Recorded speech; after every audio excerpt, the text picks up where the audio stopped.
नमस्कार, आप देख रहे हैं जनहित सहरसा। मैं हूं गोपाल कुमार यादव। आज पश्चिमी चंपारण के मंझोलिया थाना अंतर्गत एक बहुत ही मर्माहत कर देने वाली घटना सामने आया है, जहां पे ब्राह्मण समाज के 5 लोग मिलकर एक दिनेश्वर यादव की पीट कर हत्या कर दिया है। ऐसे में बात करने के लिए हमारे साथ अभी यदुवंशी सेना के राष्ट्रीय अध्यक्ष संतोष रेणु यादव जी है। सर, क्या बोलेंगे इस पर?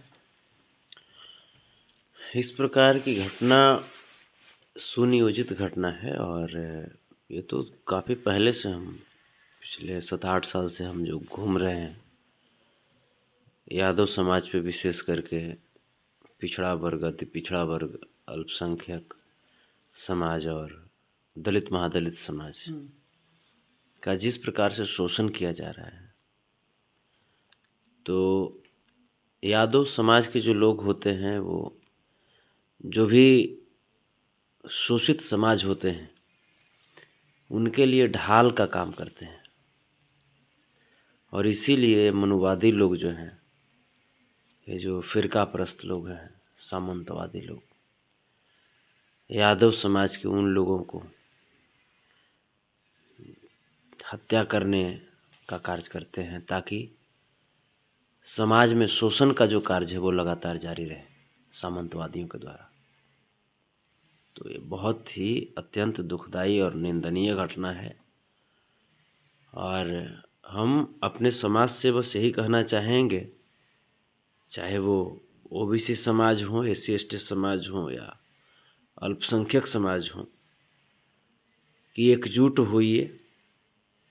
आप देख रहे हैं कि तमाम उधर उस तरफ गए हम, शिवहर में सुबोध यादव की हत्या हुई, 2 महादलित समाज से सगे भाइयों की हत्या हुई। अच्छा सर, आपको नहीं लग रहा है एक तरफ जहां जाति का भेदभाव मिटाने के लिए बोल रहा है, दूसरी तरफ इस तरह का, इस प्रकार का घटना सामने आता है? क्या लग रहा है आपको? देखिए, जाति का भेदभाव कौन बोला मिटाने के लिए? जाति का भेदभाव मिटाने के लिए अगर होता, बड़े बड़े नेता जो है, बड़े बड़े राष्ट्रीय नेता हो गए आपको, वो लोग तो यही बोल रहे हैं कि हम लोग जाति प्रथा को पीछे छोड़ के एक नया भारत बनाएंगे। ऐसी सोच सिर्फ तेजस्वी यादव जी रखते हैं, आदरणीय उप मुख्यमंत्री बिहार के। ये अगर कहेंगे तो ये बात अलग है कि हाँ, वो A to Z को लेकर के चलते हैं। बाकी कहाँ कौन नेता है जो जाति पाति से हट करके एक नए भारत की बात करते हैं? कोई नहीं है। आप देखिए ना, तेजस्वी के अलावे अगर कोई ऐसी बात कहते हैं तो सिर्फ कहने से नहीं होता ना। साक्षी मिश्रा नाम की एक लड़की थी जो उत्तर प्रदेश के एक किसी विधायक की बेटी थी, बीजेपी विधायक की बेटी थी। वो SC ST समाज के लड़के के साथ शादी कर ली थी। अगर जाति पाति अगर इतना ही लोग नज़रअंदाज करते तो उस बच्ची को घर से बाहर निकाल दिया गया था उस विधायक के द्वारा। एक प्रज्ञा मिश्रा नाम की एक पत्रकार हैं, अभी भी है। हाँ, अभी भी है। उल्टा चश्मा करके उनका एक शो आता है। हाँ, उल्टा चश्मा करके उनका शो आता है। बहुत ही अच्छी पत्रकार हैं वो। उन्होंने एक यादव समाज के लड़के के साथ शादी कर ली। तमाम जो मनुवादी, जो सामंतवादी, जो विचारधारा के जो लोग हैं, जब तक प्रज्ञा मिश्रा शादी नहीं की थी तब तक बहुत अच्छी पत्रकारिता कर रही थी मनुवादियों के नज़र में, जबकि वो रियल में बहुत अच्छी पत्रकारिता करती है। हाथरस वाला कांड में उनका जो पत्रकारिता था, हाँ, बहुत ही सराहनीय था। हाँ। तो अब जो है, जैसे ही वो यादव समाज के लड़के से शादी की, प्रज्ञा मिश्रा को लोग खराब बोलने लगे, मनुवादी लोग। तो है क्या कि इन लोगों की सोच ही जो है वो गजब तरह की है कि सिर्फ शोषण करना, समाज को टुकड़ों में बांट देना। ये लोग जाति पाति को दूर कैसे करने देंगे? आप बताइए ना। दिनेश्वर यादव जी की जो हत्या हुई बेतिया के मंझोलिया थाना अंतर्गत दुधा मठिया गांव में, 5 भट्ट ब्राह्मण समाज के लोग एक साथ मिल करके लाठी डंडे से उनकी हत्या कर दी। और इस हत्या में जहाँ तक जानकारी हमें मिली है, स्वर्गीय दिनेश्वर यादव जी के बड़े बेटे सुजीत यादव जी से हमारी आज सुबह बातचीत भी हुई है। घटना की जानकारी हमने ली। उसके बाद फिर स्थानीय एसपी बेतिया श्रीमान से भी हमने बातचीत किया। आपका एसएसपी से क्या बात हुआ आपका? बातचीत किया, उनके भी संज्ञान में है। उन्होंने कहा कि हम देख रहे हैं, और हमने भी कहा कि अतिशीघ्र गिरफ्तार कीजिए, अपराधी जो भी हों गिरफ्तार किया जाए पहले। तो ये कहीं ना कहीं ये आरएसएस बीजेपी के द्वारा एक साजिश रचा जा रहा है कि किस प्रकार से महागठबंधन की सरकार को बदनाम किया जाए। अच्छा, आपको क्या लगता है सर, क्यों मारा होगा उनको? ये पॉलिटिकल है। जैसा कि उनके पुत्र के द्वारा जो बातचीत जो हुआ, जो जानकारी मिली हमें, तो ये पॉलिटिकल ये मर्डर है। और इस मर्डर में, इस हत्याकांड में स्थानीय पंचायत के वर्तमान सरपंच का भी नाम आया है। उसके साथ साथ ये जो लोग जो हैं वो पुलिस में हैं। जो लोग जिनका भी नाम आया है, जो लोग मारे हैं वो लोग पुलिस में हैं। हाँ, जो लोग जो मारे हैं वो लोग पुलिस में हैं। अब मैं आपको बता दूं, जिनका जिनका नाम मेरे पास आया है उनमें रामानंद शर्मा है, अवधेश शर्मा है, विमलेश शर्मा है, गाजर शर्मा है और शत्रुघ्न शर्मा है। इन सभी के पिता का नाम आस कुमार शर्मा उर्फ श्यामनंदन शर्मा, और छठा व्यक्ति हैं सहारा शर्मा, पिता का नाम है रामानंद शर्मा। तो आप समझ जाइए, ये सब के सब जो है एक ही जात से आते हैं, भट्ट ब्राह्मण समाज से आते हैं। तो हम तो कल पहुंच रहे हैं, कल सुबह ही हम पहुंच रहे हैं वहाँ पे।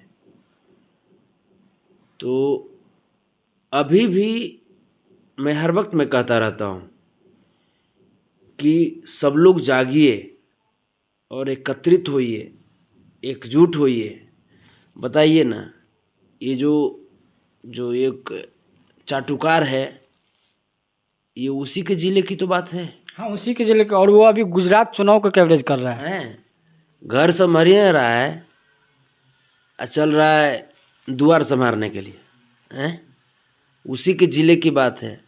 अच्छा, क्या लगता है सर? और मैं बताऊं पत्रकार महोदय कि ये उसी का जात का आदमी है, जो जात का जो चाटुकार था, जो चेक वाला मैटर में हमको जलील करने का प्रयास किया था, उसी का समाज का आदमी है। तो उसकी तो चाटुकारिता तब हम नहीं मानेंगे जब वहां जाकर के भी इस मैटर को उजागर करें, और इन तमाम जो 6 जो अपराधी हैं इनको फांसी के फंदे तक पहुंचवाए, तब न मानेंगे। तो सिमुलतला में जाकर के यादव के कंधा पे रख करके यादव पे गोली चलवा दिए, यादव को निशाना पे ले लिए ताकि यादव फूट जाए। अब बेतिया में तो एक यादव की हत्या करने में 6 उसी भट्ट समाज के लोगों का हाथ आ रहा है। आरोपित बनाया गया है उन लोगों को, जो वही जो भाटवा जकरा हम कहते हैं, जो चाटुकार है, उसी के समाज का लोग है। तो उसको वहाँ भी जाना चाहिए ना। अच्छा, वो तो देखेंगे बाद में वो पहुंचता कि नहीं पहुंचता है। क्या लगता है आपको, इस तरह का घटना जो है दिन ब दिन सामने आता है, ऐसे में तेजस्वी यादव का जो प्रयास है जाति प्रथा का भेदभाव मिटा पाएगा ऐसे में? देखिए, कोशिश तो कर रहे हैं कि A to Z को साथ लेकर के चलें। कोशिश हो तो नहीं रहा है ना सर। वही हम कर रहे हैं, कोशिश तो वो कर रहे हैं। तेजस्वी हमेशा कोशिश कर रहे हैं कि A to Z सबको एक साथ लेकर के चला जाए। लेकिन जिस प्रकार से ये जो लोग जो हैं, अभी भी 17 साल जिस प्रकार से बिहार में एक शासन थी, आरएसएस समर्थित जो बीजेपी की जो सरकार थी, उस सरकार में नाजायज़ फ़ायदा ये लोग उठाया और माने एक गुंडागर्दी का माहौल और अपने मस्तिष्क में बैठा लिया था कि अब माने ये जो बैकवर्ड समाज है, ये SC ST समाज है, अल्पसंख्यक समाज है, वो सिर्फ शोषण के लिए ही बने हैं, वो लोग के मस्तिष्क में बैठ गया था। अब जो सरकार चेंज हुई है, महागठबंधन की सरकार बनी है आदरणीय श्री नीतीश कुमार जी के नेतृत्व में, आदरणीय श्री तेजस्वी प्रसाद यादव जी के नेतृत्व में, आदरणीय श्री तेज प्रताप यादव जी के नेतृत्व में, ये लोग अभी भी भूल नहीं पाया है कि किसकी सरकार है। अब जब तेजस्वी जी, जब नीतीश कुमार जी, जब तेज प्रताप यादव जी जब एक्शन लेंगे तो क्या बोलेगा? ऐसे में तो आरोप लगता है कि एक समाज को चुन के टारगेट करता है। बिल्कुल वही तो किया जा रहा है ना। अभी कुछ दिन पहले नालंदा मेडिकल में जो घटना हुआ था उस पर एक डॉक्टर को निलंबित किया था, उसमें भी आरोप लगा था कि ये जो सरकार है सिर्फ एक जाति को टारगेट कर रहा है, एक समाज को टारगेट कर रहा है। जैसे नालंदा मेडिकल में कोई एक ही जात का इलाज होता है क्या? जिस जात के वो डॉक्टर होंगे क्या उस जात का इलाज नहीं होता होगा क्या? ऐसे में निलंबित पर उन पे आरोप तो लग रहा था ना। तो आरोप वही तो हम कह रहे हैं कि उसमें उनका समाज का जितना था सभी लोग धरने पे बैठ गए थे। तब तो जिस समाज के डॉक्टर थे उस समाज के किसी भी व्यक्ति को तब तो नालंदा में नहीं जाना चाहिए इलाज कराने के लिए, नालंदा मेडिकल में तब तो नहीं जाना चाहिए ना। तो यहाँ पे आप इतना जान जाइए कि जो सामंतवादी विचारधारा के लोग हैं, जो मनुवादी विचारधारा के लोग हैं, उसको सबक तो सिखाएंगे, या तो सुधर जाओ आने तो सुधार तो देंगे, सुधारेंगे, सुधर जाएगा तो बढ़िया से मने अच्छा होगा तुम्हारे लिए, आने तो सुधारने की अगर नौबत आ गई, अहिर को उतना परेशान मत करो, SC ST अल्पसंख्यक समाज को उतना कमज़ोर मत समझो, समझे ना। आना तो सुधारने अगर चल दिए हम लोग तो इतना सुधार देंगे ना कि भविष्य में तुम्हारा इतिहास जब लिखाएगा ना तो इतिहासों सुधरा हुआ लिखा जाएगा, इतिहासों बदल देंगे तोहनी के। चलते संभल करके कुछ भी करो, मने अहिर के इतना भी कमजोर मत समझो। आप सुन रहे थे संतोष रेणु यादव जी को। अब देखना यह है कि जो लोग माइक पकड़ के चिल्लाते रहता है कि संतोष रेणु यादव जी ने किसी को चेक दिया बाउंस हो गया, वो दिन ब दिन फ्रॉड करते रहता है, तो आज उन्हीं के समाज के लोग इस तरह की घटना में आरोपित है। अब देखना यह है कि वो वहाँ पे पहुँचता है या नहीं। आप देखते रहिए जनहित सहरसा को, हमारे चैनल को सब्सक्राइब कीजिए, फेसबुक पेज को लाइक और फॉलो कीजिए। तब तक के लिए धन्यवाद। कल एक चीज़ और देखे हैं आप पे, जहाँ एक तरफ आरोप लगता है कि आप बहुत फ्रॉड करते हैं, कहीं पे चेक देते हैं बाउंस हो जाता है। कल एक चीज़ देखने को मिला है, किसी पेट्रोल पंप पे एक आदमी के पास पेट्रोल डलवाने के लिए पैसा नहीं था बाइक में, वहाँ पे आप उनके बाइक में पेट्रोल डलवा रहे हैं, इस पर क्या कहेंगे? ये चीज़ें इसको क्या कहिएगा। अच्छा, जो आप जो बोले कि आप पे मैंने आरोप लगता है कि फ्रॉड, तो कौन लगाया है? कोई अहिर समाज के लोग लगाए हैं? पत्रकार लगाया है। पत्रकार लगाया है? कौन पत्रकार है? जो भी पत्रकार है वही लगाया है। मैंने कौन पत्रकार लगाया है? टाइम्स ऑफ अयोध्या का एक है रवि भट्ट। अच्छा, चाटुकार के बारे में आप पत्रकार कह रहे हैं? आप उनको चाटुकार बोल रहे हैं? नहीं, पत्रकारिता आप जो कर रहे हैं वो है कि जो वो करता है वो है? आपके समझ से कौन पत्रकारिता है? पत्रकार का मतलब निष्पक्ष होना चाहिए। निष्पक्ष होना चाहिए ना।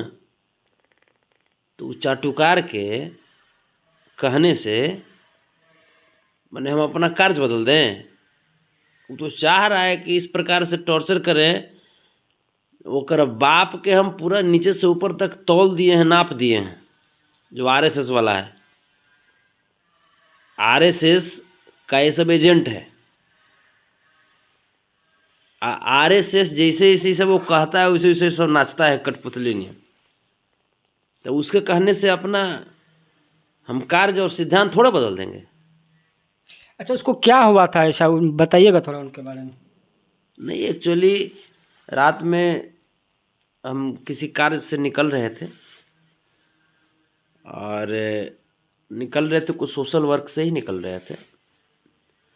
तभी गाड़ी में तेल ले रहे थे और तभी हम एक व्यक्ति को देखे, वो दिव्यांग थे, स्कूटी लगा करके खड़े थे और वो अपनी पत्नी से कुछ बात कर रहे थे। जो बातचीत तो पूरा नहीं सुने, लेकिन बात कर रहे थे और कुछ मैंने सिक्का कुछ था जिसको वो एक हाथ से दूसरे हाथ में गिन गिन के रख रहे थे। तब तक मुझे एहसास हुआ कि लगता है कि उनके पास पैसा शायद पेट्रोल लेने के लिए कुछ कम पड़ रहा है। तो मैंने बुलाया, जो तेल जो भरते हैं उनको मैंने कहा कि उनको बुला के लाइए। वो आए, फिर मैंने कहा कि क्या है, तो बोले कि जे नहीं सर जी कुछ नहीं। हम कहे कि तेल लेना है क्या, तो कि हाँ। मैं कितना का लेना है, बोले कि जे 50 रुपया के। तो हम समझे, क्योंकि गरीब व्यक्ति बहुत ईमानदार होते हैं साहब, आप इतना जान जाइए। फिर मैंने कहा उनसे कि आप 50 रुपये का नहीं, आप 200 रुपये का ले लीजिए। और फिर मैंने कहा कि पैसा हम दे देंगे, और मैंने पैसा उनको पे कर दिया। तो यही चीज़ें थी। और वो तो मेरे मित्र हैं तूफानलाल यादव जी, और इस चीज़ को वो रिकॉर्ड कर लिए। आप उसमें किसी से बात कर रहे हैं फ़ोन पे, कौन था वो उन्हीं का, जो जिनके गाड़ी में तेल डलवाए, उन्हीं का बेटा वो ज्ञान सागर थे, जो कहीं माता पिता की डांट से वो कहीं भागे जा रहे थे। अच्छा। तो हम कहना चाहेंगे बच्चों से भी कि कभी भी माँ बाप का डांट एक आशीर्वाद होता है। माँ बाप के डांट से कहीं भागिए नहीं, क्योंकि आपके जाने के बाद वो काफ़ी टूट जाते हैं।